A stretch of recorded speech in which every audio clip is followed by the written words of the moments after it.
بالله من الشيطان الرجيم بسم الله الرحمن الرحيم وإن أردتم استبدال زوج مكان زوج وآتيتم إحداهن قنطارا فلا تأخذوا منه شيئا أتأخذونه بهتانا وإثما مبينا وكيف تأخذونه وقد أفضى بعضكم إلى بعض وأخذن منكم ميثاقا غليظا صدق الله العظيم۔ سورۃ النساء کی آیت نمبر 19 تک ہم پڑھ چکے ہیں۔ آج آیت نمبر 20 سے درس ہو رہا ہے۔ کل والے درس میں ہم یہ بات پڑھ کر آئے کہ پروردگار نے عورتوں کا ایک یہ حق بیان کیا کہ زبردستی کوئی ان کا وارث نہ بنے، یعنی کسی کے بھائی کا انتقال ہو گیا یا کسی کے بیٹے کا انتقال ہو گیا، اب اس کی وہ جوان بیوی ہے، بیوہ، وہ عدت کے بعد کسی دوسری جگہ نکاح کرنا چاہتی ہے تو تمہیں اجازت نہیں ہے کہ تم اس کو روکو، اس کو نکاح کرنے دو۔ اگر تم روکو گے پھر فساد برپا ہو سکتا ہے، پھر معاشرے میں خرابیاں آ سکتی ہیں۔ وہ نکاح کرنا چاہتی ہے، اس کو نکاح کرنے دو۔ اسی طریقے سے اس وجہ سے کہ تم نے ان کو مہر دے رکھا ہے یا تمہارے بھائی نے یا بیٹے نے مہر دیا ہوا ہے، اس کو واپس لینے کے لیے روکو، کہا اس کی بھی اجازت نہیں ہے۔ پھر ایک یہ حکم دیا وعاشروہن بالمعروف کہ تم عورتوں کے ساتھ بھلائی کا معاملہ کرو، حسن سلوک سے رہو، اچھی طرح زندگی بسر کرو، قاعدے کے مطابق ان کے ساتھ زندگی بسر کرو۔ اگر تمہیں کوئی ان کی عادت ناپسند ہو تو دوسری کوئی خوبی بھی تو ان کے اندر موجود ہوگی، اس خوبی کا لحاظ کرو، اور پھر اپنی طرف دیکھو کہ کیا تمہارے اندر ساری خوبیاں ہی پائی جاتی ہیں، تمہارے اندر کوئی کمی نہیں پائی جاتی ہے کہ تم عورت کی کسی ایک عادت کو لے کر، کسی ایک کمی کو لے کر اور اس کے اوپر زیادتی کرنا شروع کر دیتے ہو، اس کو نکاح سے جدا کرنا شروع کر دیتے ہو، طلاق دے دیتے ہو۔ نہیں، فَإِن كَرِهْتُمُوهُنَّ فَعَسَىٰ أَن تَكْرَهُوا شَيْئًا فَإِن كَرِهْتُمُوهُنَّ، اگر تم ان کو ناپسند کرتے ہو، فَعَسَىٰ أَن تَكْرَهُوا شَيْئًا، تو ممکن ہے کہ ایک چیز کو تم ناپسند کرو، وَيَجْعَلَ اللَّهُ فِيهِ خَيْرًا كَثِيرًا، اور اللہ نے تمہارے لیے اس میں بہت بھلائی رکھی ہو۔ ایسا ممکن ہے کہ ایک چیز یہاں قاعدہ بتا دیا، ضابطہ بتا دیا، اوپر بات صرف عورت کی تھی، لیکن قاعدہ اور ضابطہ جو قانون بتایا یہ عام بتایا کہ بعض دفعہ ایسا ہوتا ہے کسی چیز کو آدمی ناپسند کرتا ہے لیکن اس میں اس کے لیے بھلائی ہوتی ہے۔ مثال کے طور پر عربی، اب ہم اپنے نرم اور گرم بستروں سے اٹھ کر آئے ہیں تو یہ اٹھنا ناپسند تھا نا، دل کے اوپر بھاری گزر رہا تھا، لیکن اٹھ کر آئے، اللہ کے دربار میں حاضر ہوئے، اللہ کے سامنے سجدہ ریز ہوئے، تو اگرچہ وہ ناپسند تھا لیکن اس میں اللہ نے ہمارے لیے بھلائی رکھی ہے، خیر رکھی ہے۔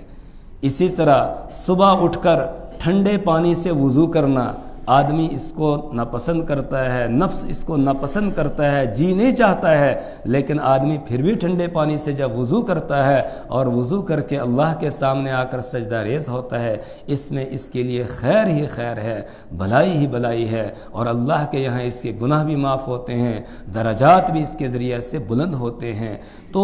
ایسا ہو سکتا ہے ایک چیز کو تم ناپسند کرو اور تمہارے لیے اللہ نے اس میں بھلائی رکھی ہوئی ہو، اس لیے اگر کوئی عادت تمہیں اس کی خراب لگ رہی ہے، تمہیں ناپسند ہے بیوی، تب بھی اس کے ساتھ زندگی بسر کرو، اس کو جدا نہ کرو، طلاق نہ دو اس کو، بلکہ جو عہد تم نے نکاح کے وقت میں کیا ہے اس عہد کو نبھاؤ۔ وَإِنْ أَرَدْتُمُ اسْتِبْدَالَ زَوْجٍ مَّكَانَ زَوْجٍ وَآتَيْتُمْ إِحْدَاهُنَّ قِنطَارًا فَلَا تَأْخُذُوا مِنْهُ شَيْئًا۔ کل میں نے عرض کیا تھا کہ زمانہ جاہلیت کے اندر یہ طریقہ تھا کہ ایک آدمی اپنی بیوی کو چھوڑنا چاہتا ہے اور اس کی جگہ دوسری لانا چاہتا ہے، جیسے آج بھی ایسا ہو جاتا ہے۔ بعض طبیعتیں، بعض لوگ ایسے ہوتے ہیں کہ اپنی بیوی کو چھوڑ کر کوئی اور عورت اس کو پسند آ گئی، اب اس کے پیچھے لٹو ہو جاتے ہیں، اور جو بیوی حلال اس کے گھر میں ہے اس کو پھر کسی طریقے سے جدا کرنا چاہتے ہیں تاکہ اس نئی والی کو لے کر آ جائیں۔ اس طریقے سے کرتے ہیں، جبکہ شریعت نے کہا کہ اس پہلی کو بھی رکھو، دوسری بھی لاؤ، تم اجازت ہے دوسرے نکاح کی، تیسری کی، 4 تک تمہیں اجازت ہے، البتہ شرط یہ ہے کہ تمہیں عدل کرنا ہوگا، انصاف کرنا ہوگا، انصاف کر سکتے ہو، استطاعت رکھتے ہو، دوسری تیسری 4 تک لے آؤ۔ لیکن کیا کرتے ہیں کہ پہلی کو الگ کرنا چاہتے ہیں اور دوسری کو لانا چاہتے ہیں، تو اس صورت میں آپ پہلی کو چھوڑتے نہیں ہیں بلکہ اس کو پریشان کرتے ہیں، تاکہ یہ پریشان ہو کر خود ہی ادھر سے طلاق کا مطالبہ کرے اور خلا کرنے کے لیے تیار ہو جائے، اور پھر جو ہم نے اس کو مہر وغیرہ دیا ہے وہ واپس مل جائے، اور دوسری عورت جو لانا چاہتے ہیں اس کے لیے مہر کا انتظام ہو جائے۔ بہت سارے اس طرح کے ہوتے ہیں، پہلے زمانہ جاہلیت میں بھی تھے اور آج بھی اس طرح کے لوگ ہوتے ہیں، ہمارے پاس مسائل آتے رہتے ہیں۔ تو اللہ تعالیٰ فرما رہے ہیں کہ اگر تم ایک بیوی کی جگہ دوسری بیوی کو بدلنے کا ارادہ کرتے ہو، وَآتَيْتُمْ إِحْدَاهُنَّ قِنْطَارًا، اور تم نے ان میں سے کسی کو ایک ڈھیر سونے کا یا چاندی کا دے رکھا ہے، وَإِنْ أَرَدْتُمُ اسْتِبْدَالًا، اگر تم ارادہ کرتے ہو استبدال زوجن، بیوی کے بدلنے کا، مکان زوجن، دوسری بیوی کی جگہ، وَآتَيْتُمْ إِحْدَاهُنَّ، اور تم دے چکے ہو ان میں سے کسی کو قنطاراً، ایک سونے کا ڈھیر یا چاندی کا ڈھیر، فَلَا تَأْخُذُوا مِنْهُ شَيْئًا، تو تم اس میں سے کچھ بھی واپس نہ لو۔ یہ عورت کے ساتھ زیادتی ہے کہ اس کو پریشان کر رہے ہیں، کبھی مار پٹائی، کبھی گالی گلوچ، کبھی گھر سے نکالنا، کبھی کچھ اس طریقے سے کر کے، تاکہ وہ پریشان ہو کر اور ہمارا مہر وغیرہ واپس کر دیں اور پھر ہم اس کو طلاق۔ ایسے بہت سارے لوگ ہوتے ہیں، لٹکا کے رکھتے ہیں، نہ اچھے طریقے سے بساتے ہیں اور نہ ہی اس کو چھوڑتے ہیں۔ اللہ تعالیٰ فرما رہے ہیں فَلَا تَأْخُذُوا مِنْهُ شَيْئًا، تم اس میں سے کچھ بھی نہ لو۔ أَتَأْخُذُونَهُ بُهْتَانًا، کیا تم اس کو لے رہے ہو، یعنی جو مال تم نے دیا ہے اس کو واپس لے رہے ہو، بہتانن، بہتان لگا کر، الزام لگا کر، جی یہ فلانی جگہ وہاں کھڑی تھی، اس نے ایسا کیا ویسا کیا، یہ جی آٹا گوندتے ہوئے ہلتی ہے، اس طرح کے پھر آدمی چھوٹی چھوٹی باتیں جو ہے وہ ڈھونڈنے لگتا ہے اور اس پر جو ہے وہ عیب تراشی، الزام تراشی کرتا ہے، عیب نکالتا ہے۔ تو اللہ تعالیٰ فرما رہے ہیں اتأخذونہ بہتانا، کیا تم اس کو لے رہے ہو بہتان لگا کر، واسما مبینا، اور صریح گناہ کی شکل میں تم لے رہے ہو۔ یہ صریح گناہ ہے کہ جو تم اس کو پریشان کر کے اور اس سے اپنا دیا ہوا مہر کا مال واپس لے رہے ہو۔ وکیف تأخذونہ، اور تم کیسے اس کو لے سکتے ہو، ذرا شرم کرو، حیا کرو۔ وقد افضى بعضکم الی بعض، حالانکہ تم میں سے بعض سے خلوت میں ایک دوسرے سے مل چکا ہے، یعنی تم تنہائی اختیار کر چکے ہو، خلوت اختیار کر چکے ہو، تم اس کے ساتھ ہم بستری کر چکے ہو، اور تم نے جو مہر دیا ہے وہ تو پکا ہو چکا ہے، اب کیوں اس کو واپس لے رہے ہو؟ ذرا وہ تنہائی کی راتیں ان کو یاد کرو کہ اس وقت تم کیسے پیار محبت کے ساتھ رہتے تھے، تم نے کس طریقے سے جو ہے وہ اس کو استعمال کیا، اور اب استعمال کر کے اس کو واپس ویسے ہی چھوڑ رہے ہو۔ ذرا اس کا دھیان کرو، شرم کرو، حیا کرو، اور سوچو اگر تمہاری بہن کے ساتھ کوئی ایسا کرے، تمہاری بیٹی کے ساتھ کوئی ایسا کرے، تو کیا تمہیں برداشت ہوگا؟ نہیں ہوگا۔ تو وہ بھی تو آخر کسی کی بہن ہے، کسی کی بیٹی ہے، پھر اس کے ساتھ تم اس طرح کا معاملہ کیوں کر رہے ہو؟ وَقَدْ أَفْضَى بَعْضُكُمْ إِلَى بَعْضٍ، جبکہ تم میں سے بعض کے ساتھ تنہائی اختیار کر چکا ہے، یعنی تم دونوں میاں بیوی تنہائی اختیار کر چکے ہو اور مہر پکا ہو چکا ہے، اب کیوں اس کو واپس لے رہے ہو؟ وَأَخَذْنَ مِنْكُمْ مِيثَاقًا غَلِيظًا، اور ان عورتوں نے تم سے پختہ عہد لیا ہے، یعنی نکاح کے وقت میں جب تمہارے نکاح میں اس عورت کو دیا گیا تھا، اس وقت بڑے جوش و خروش کے ساتھ تم نے کہا تھا ہاں میں نے قبول کی، مجھے قبول ہے، یہ تم نے کہا تھا، اس وقت عہد کیا تھا، اب کیا ہو گیا؟ اب کیوں اس کو جدا کر رہے ہو؟ کیوں اس کو الگ کر رہے ہو؟ کیوں طلاق دینا چاہتے ہو؟ کیوں اس پر الزام تراشی کر رہے ہو؟ کیوں اس کو دیا ہوا مہر تم واپس لے رہے ہو؟ جھنجھوڑا ہے یہاں قرآن پاک نے۔ اس آیت کریمہ کی تفسیر میں امام ابن کثیر رحمہ اللہ نے یہ بات نقل کی ہے کہ حضرت فاروق اعظم رضی اللہ تعالی عنہ کے زمانے میں لوگوں نے بہت زیادہ مہر مقرر کرنا شروع کر دیا تھا۔ شریعت زیادہ مہر کو پسند نہیں کرتی ہے، جائز ہے، کوئی آدمی 1 کروڑ روپیہ مہر دینا چاہے دے دے، 2 کروڑ دینا چاہے دے دے، شریعت منع نہیں کرتی ہے، جائز ہے، لیکن زیادہ مہر کو پسند نہیں کیا گیا۔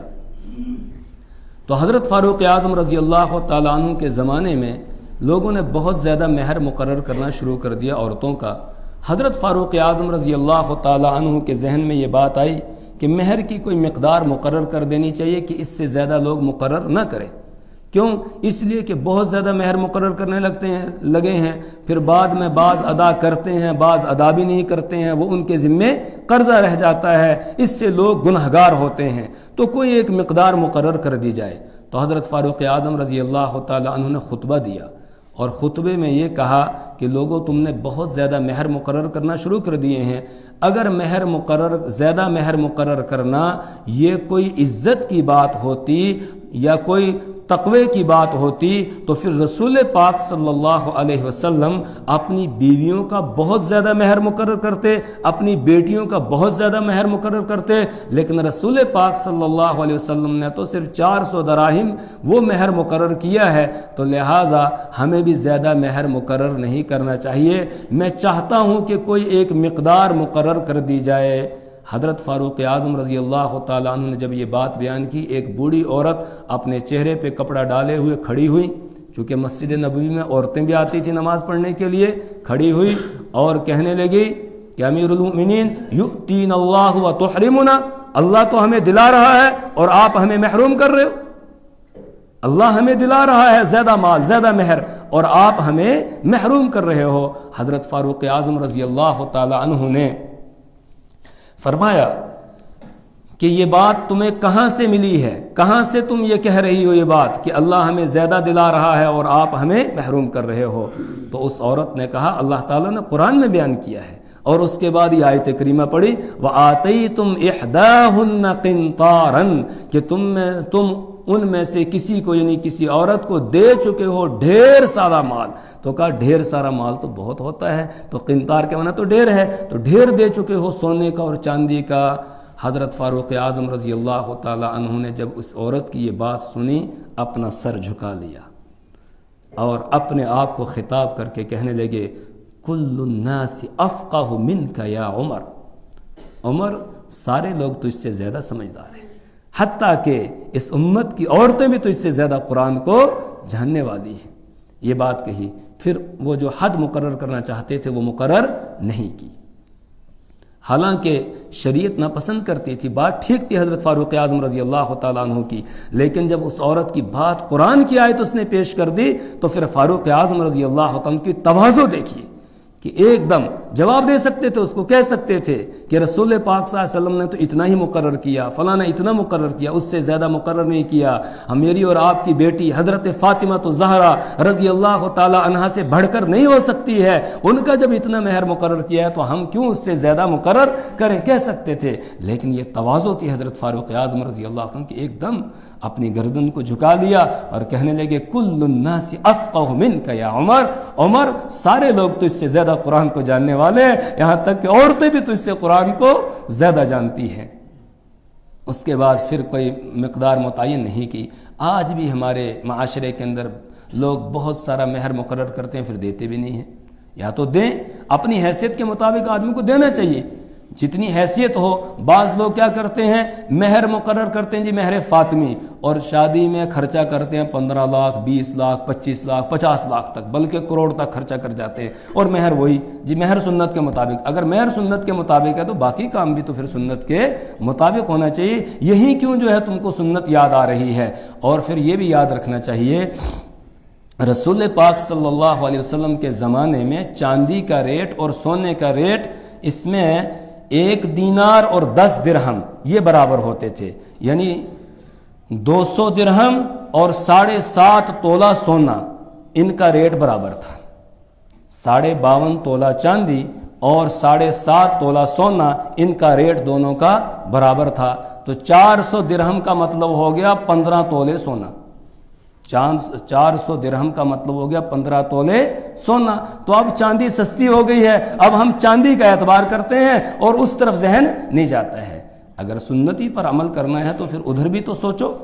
تو پھر 15 تولے سونا کم سے کم ہونا چاہیے یہ مہر فاطمی کا اس وقت کے اعتبار سے جو ہے وہ جو ریٹ بنتا ہے وہ 15 تولے سونا بنتا ہے، تو سونے کے اعتبار سے دو، 15 تولے سونا دے دو، کیوں عورتوں کا حق مارتے ہو؟ اور بعض اتنا زیادہ مقرر کرتے، 50 لاکھ مقرر کرتے ہیں، کہتے دینا تو ہے نہیں، دینا تو وہی ہے جو زیورات دے دیے، مقرر کر دو دے دو، یہ قرض رہ جاتا ہے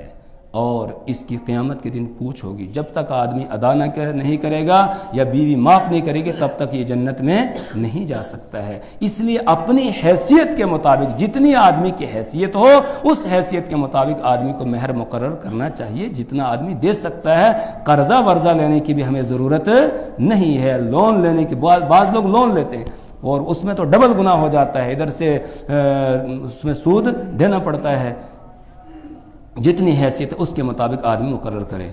وَكَيْفَ تَأْخُذُونَهُ وَقَدْ أَفْضَى بَعْضُكُمْ إِلَىٰ بَعْضٍ، اور کیسے تم اس کو لیتے ہو، وَقَدْ أَفْضَى جبکہ تم میں سے بعض سے خلوت میں مل چکا ہے، وَأَخَذْنَ مِنْكُمْ مِيثَاقًا غَلِيظًا، اور عورتوں نے تم سے پختہ عہد لے لیا ہے، وَلَا تَنْكِحُوا مَا نَكَحَ آبَاؤُكُمْ مِنَ النِّسَاءِ۔ زمانہ جاہلیت کی ایک یہ رسم بھی تھی، ایک یہ طریقہ کار تھا کہ باپ کا انتقال ہو گیا اور باپ کے نکاح میں کوئی عورت تھی تو سوتیلا بیٹا وہ اپنے باپ کی منکوحہ سے نکاح کر لیتا تھا۔ سوتیلا بیٹا اپنے باپ کی منکوحہ یعنی اپنی سوتیلی ماں کے ساتھ نکاح کر لیتا تھا، یا دادے کا انتقال ہو گیا، اس کے نکاح میں کوئی جوان عورت تھی تو پوتا جو ہے اس کے ساتھ نکاح کر لیا کرتا تھا زمانہ جاہلیت میں۔ اور یہ بہت بے حیائی کا کام تھا کہ جس عورت کے ساتھ اس کا باپ جو ہے وہ رہا ہے یا دادا رہا ہے، اس کے ساتھ آپ بیٹا یا پوتا جو ہے وہ رہ رہا ہے اور اس کو بیوی بنا کے رکھ رہا ہے، شریعت اس کی اجازت نہیں دیتی ہے۔ وَلَا تَنْكِحُوا، اور تم نکاح نہ کرو، مَا نَكَحَ آبَاؤُكُم مِّنَ النِّسَاءِ، ان عورتوں سے جن سے تمہارے آبا و اجداد نے نکاح کیا ہے، باپ نے، دادا نے نکاح کیا ہے، نانا نے نکاح کیا ہے، ان کے ساتھ تم نکاح نہ کرو، إِلَّا مَا قَدْ سَلَفَ، مگر جو گزر چکا، یعنی اگر پہلے کسی نے ایسا کر لیا ہے تو اللہ معاف کرے گا۔ ہاں اگر کسی کے نکاح میں ایسی عورت ہے فوراً اس کو جدا کر دے، اسلام لانے کے بعد فوراً اس کو جدا کر دے، اپنے نکاح میں رکھنے کی اجازت نہیں ہے۔ لیکن کسی سے اگر پہلے ہو گیا یہ عمل، چلو اللہ نے اس کو معاف کر دیا، الا ما قد سلف، مگر جو گزر چکا۔ انہ کان فاحشۃ ومقتا وساء سبیلا، انہ کان فاحشہ، بے شک یہ بے حیائی کا کام ہے، ومقتا، اور گناہ کا کام ہے، وساء سبیلا، اور بہت برا راستہ ہے۔ یعنی باپ کی منکوحہ کے ساتھ، سوتیلی ماں کے ساتھ یا سوتیلی دادی کے ساتھ یا سوتیلی نانی کے ساتھ نکاح کرنا، یہ ایک تو فاحشہ، بے حیائی کا کام، ومقتا، اور اسی طرح گناہ کا، اللہ کی ناراضگی کا کام ہے، وساء سبیلا، اور یہ بہت برا راستہ ہے۔ امام رازی رحمہ اللہ فرماتے ہیں قبح کے 3 درجے ہیں، قبح کے 3 درجے ہیں۔ ایک یہ کہ کوئی عمل وہ عقلاً جو ہے برا ہو، اور دوسرا درجہ یہ ہے کہ کوئی عمل، کوئی کام شرعاً برا ہو، اور تیسرا درجہ یہ ہے کہ عرفاً برا ہو۔ یہاں پر پروردگار نے یہ بیان کیا کہ یہ عمل اپنے باپ کی منکوحہ کے ساتھ، سوتیلی ماں کے ساتھ، سوتیلی دادی یا سوتیلی نانی کے ساتھ نکاح کرنا، یہ عقلاً بھی برا ہے، شرعاً بھی برا ہے، اور عرفاً بھی برا ہے۔ فاحشتاً یہ ہو گیا عقلاً، عقل بھی اس کو تسلیم نہیں کرتی ہے، عقلاً بھی یہ کام برا ہے، کوئی عقل مند آدمی اس کو تسلیم نہیں کرے گا۔ اسی طریقے سے ومقتاً، شرعاً اللہ کی ناراضگی اس کے اندر ہے تو شرعاً بھی یہ عمل بہت برا ہے۔ وساء سبیلا، اور یہ بہت برا راستہ ہے، یہ عرفاً یعنی عرف کے اندر بھی اس کو اچھا نہیں سمجھا جاتا ہے، لیکن ان لوگوں کی مت ماری گئی تھی، عقل ماری گئی تھی، اس لیے وہ اس طرح کے کام کرتے تھے۔ اور اس سے بڑھ کر ایک کام یہ بھی وہ کرتے تھے، بعض علاقوں کے اندر، بعض قوموں میں اپنی بیٹی کے ساتھ نکاح کر لیتے تھے، اپنی بہن کے ساتھ نکاح کرتے، ماں کے ساتھ نکاح کرتے، سگی ماں جو ہے اس کے ساتھ نکاح۔ آج بھی کچھ لوگ اس طرح کے ہیں کچھ علاقوں میں جو ساری چیزوں کو عقل پر پرکھتے ہیں۔ وہ یہ کہتے ہیں کہ عقل یہ تقاضا کرتی ہے، کہتی ہے کہ جو بہن تمہارے گھر میں رہی ہے، تمہارے مزاج سے بھی وہ واقف ہے، تو تم کیوں اس کو کسی دوسرے کے گھر میں بیچتے ہو اور دوسرے کی لڑکی کو اپنے گھر میں لاتے ہو؟ نعوذ باللہ، تو ایسا تم کیوں کرتے ہو؟ لہذا اپنی بہن کے ساتھ نکاح کر لو، اور کرتے ہیں اس طریقے سے۔ رسول پاک صلی اللہ علیہ وسلم کے زمانے میں پارسی اور مجوسی، ان کے یہاں یہ طریقہ کار تھا، اس طریقے سے وہ کرتے تھے۔ حضرت فاروق اعظم رضی اللہ تعالیٰ عنہ کو پتہ چلا کہ اسلامی مملکت کے اندر کوئی قوم ہے، کچھ لوگ ہیں جو ذمی ہیں، کافر ہیں، تو ان کے یہاں یہ طریقہ کار ہے، تو اس جگہ کے گورنر کو، مقام حجر کا یہ واقعہ ہے، تو اس جگہ کے گورنر کو یہ فرمان لکھا کہ اس طرح کے جو لوگ ہیں فوراً ان کا پتہ لگا کر اور ان کے درمیان تفریق کرا دی جائے۔ اگر کوئی اپنی بہن کے ساتھ نکاح کیے ہوئے تفریق کرا، بیٹی کے ساتھ نکاح کیے ہوئے ایک دم تفریق کرا دی جائے، کوئی اپنی بھتیجی کے ساتھ، بھانجی کے ساتھ نکاح کیے ہوئے ہے تو ان کے درمیان جدائیگی کرا دی جائے، اور ان سے کہا جائے کہ یہ قانون سب کے لیے ہے، صرف مسلمانوں کے لیے نہیں بلکہ یہ قانون سب کے لیے ہے۔ جب تم اسلامی مملکت کے اندر رہ رہے ہو تو اس قانون کو تمہیں ماننا پڑے گا۔ ہاں تم عبادت اپنے طریقے کے اعتبار سے کرو، اس میں تمہارے ساتھ چھیڑ چھاڑ نہیں کی جائے گی۔ اسی طریقے سے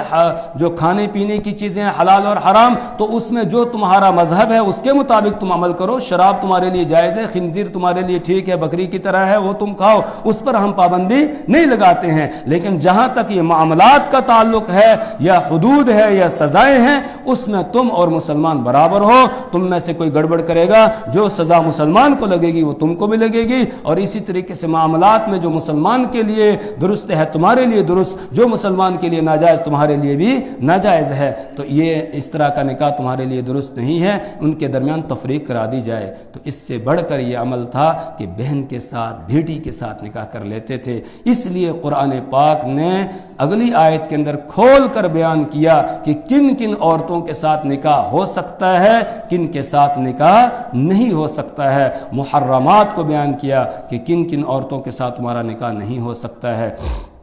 انشاءاللہ اس سے آگے کل پڑھیں گے۔ اللہ تعالی ہمیں اپنی کتاب کی سمجھ اور فہم عطا فرمائے۔ اللہ اس کے